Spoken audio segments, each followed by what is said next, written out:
মুক্ত বাতাস ভাই।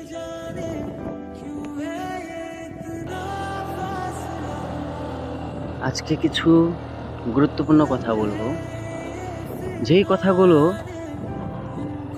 সবাই বলে না। তো এই কথাগুলো আজকে বলবো। জানি না কার কিরকম লাগবে, তো খারাপ লাগলেও এটাই বাস্তব কথা। তো আমার কথাগুলো মন দিয়ে শুনবেন। একটা কথা কি জানেন, মানুষ মরলে পচে যায় আর বেঁচে থাকলে রং বদলায়, এটাই বাস্তব। আপনারা যারা লাভ ম্যারেজ করেন, আজকে কথাগুলো তাদেরকে নিয়ে। আমি নিজের চোখে অনেক লাভ ম্যারেজ দেখছি, আবার অনেক লাভ ম্যারেজ ভাঙা যেতেও দেখছি। মাঝখান থেকে কি হয় জানেন, একটা শিশু, একটা বাচ্চা বা একটা ছেলে, একটা মেয়ে, তার ভবিষ্যৎটা নষ্ট হয়ে যায়। এখন আপনারা ভাবতে পারেন ছেলে মেয়ের কথা বলতেছে, হয়তো বা স্বামী স্ত্রী। না ভাই, তাদের দুজনার মিলনের মাঝে যে একটা নবজাতক সন্তানের জন্ম হয়, সেই জন্ম নিয়ে কথা বলতেছে।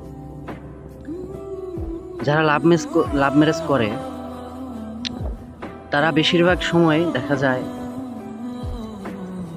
2-4-6 মাস যাওয়ার পর তারা একটা ডিসিশন নেয়, যেটা সম্পূর্ণ একটা ভুল ডিসিশন, একটা সন্তান। আমি বলবো যে না, এটা কোনোভাবেই সম্ভব না, বা আপনারা করবেন না। কেননা দেখেন, আপনি লাভ ম্যারেজ করছেন, একটা মেয়েকে আপনার ভালো লাগছে কিংবা একটা ছেলেকে আপনার ভালো লাগছে, আপনি তাকে বিয়ে করছেন, সংসার করতেছেন। তো আপনারা কি করেন, একটা ডিসিশন নিয়ে ফেলেন যে সন্তান নেবেন। এটা একটা চরম বড় ভুল। আরে ভাই, আরে বোন, আপনি একটা সংসার, নতুন একটা সংসার বাঁধছেন, আগে দেখেন যে ছেলে কিংবা এই মেয়েটার সাথে আমার সংসার টিকবে কিনা, তার সাথে আমার বনে কিনা, কিংবা তার সাথে আমি এক ছাদের নিচে থাকতে পারবো কিনা। আগে এই জিনিসটা দেখেন, আপনি বুঝেন। একটা মানুষের সাথে 2-4-5 মাস, 6 মাস, 1 বছর থাকলে সে মানুষটা চেনা যায় না। মানুষ বহুরূপী রে ভাই। এই কথাগুলো খারাপ লাগলেও কথাগুলো বাস্তব। মানুষ বহুরূপী। আপনি সংসার বাঁধছেন, আপনাকে দেখেন তার সাথে সংসার করতে পারবেন কিনা। ঠিক আছে, আপনি বুঝলেনই না, যে আপনি চিনতেই পারলেন না যে আপনার সাথের যে মানুষটা, আসলে সে মানুষটা কি চায়, তার চাহিদাটুকু কতটুকু, এটাই আপনি জানেন না। আপনি একটা বড় ডিসিশন নিয়ে ফেলছেন, বাবা হবেন, আর একজন স্ত্রী ডিসিশন নিয়ে ফেলছেন, মা হবেন। বাস নিলেন, একটা সন্তান নিলেন, আপনাদের কুল জোরে একটা ফুটফুটে সন্তান আসলো।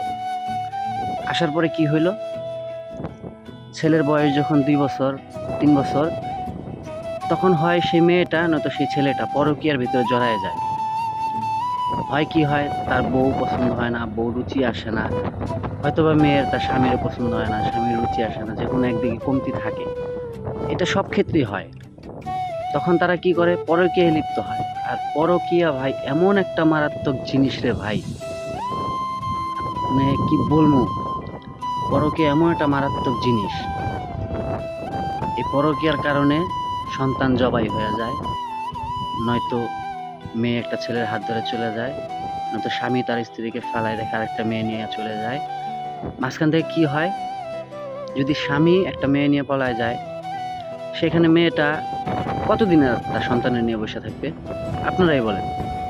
সেখানে তার কিছুই করা থাকে না, একটা মেয়ের তখন কিছুই করা থাকে না, কারণ তারও একটা চাহিদা আছে। তখন সে কি করে, অন্যখানে একটা ঘর বাঁধে। একটা বার খেয়াল করেন, আপনি তো এক মেয়ে নিয়ে ভাগলেন, ছেলেটার কি হলো, একটা মা ছিল, সেও আরেকজনের ঘরে সংসার বাঁধল। ছেলেটার কি হয় একবার ভাবেন রে ভাই, মন দিয়ে একটাবার ভাবেন। এই ছেলেটা তিলে তিলে শেষ হয়ে যায়। আর এই ছেলেটা যখন বড় হয়, এই যে আপনাদের দুজনের দুইটা ভুল ডিসিশনের কারণে তার জীবনটা, এক কথায় এলোমেলো একটা জীবন তার সৃষ্টি হয়। তো আমি জানি না আমার কথাগুলো কার কার খারাপ লাগছে, তো এটা খারাপ লাগার কথা না, এটা ভাবলে অনেক কিছু, না ভাবলে কিছুই না। তো আজকের গল্প আমার এতটুকুই। আপনারা সংসার পাতেন, আমার কোনো আপত্তি নাই। তবে ছেলেটা নেওয়ার আগে আমি মনে করি যে দুজন এক ছাদের নিচে থেকে আগে দেখেন যে আপনি তার সাথে সংসারের বাকি জীবনটা কাটাইতে পারবেন কিনা, তারপরে ডিসিশন নেন। কারণ আপনাদের দোষ আছে ভাই, আপনার নিষ্পাপ সন্তানের কোনো দোষ নেই। সে কখনো জন্ম নেওয়ার সময় বলে আসে না যে আমি বাবা মা ছাড়া এতিমের মতো মানুষ হব। এটা একটা কষ্ট,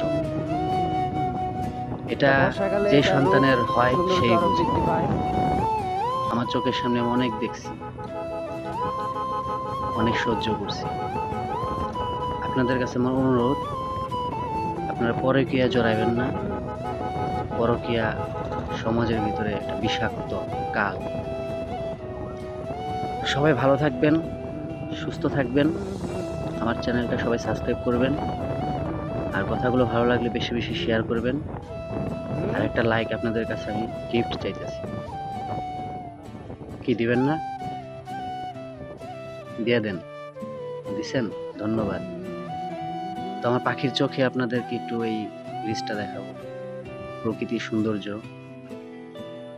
সবাই ভালো থাকবেন। আসসালামু আলাইকুম।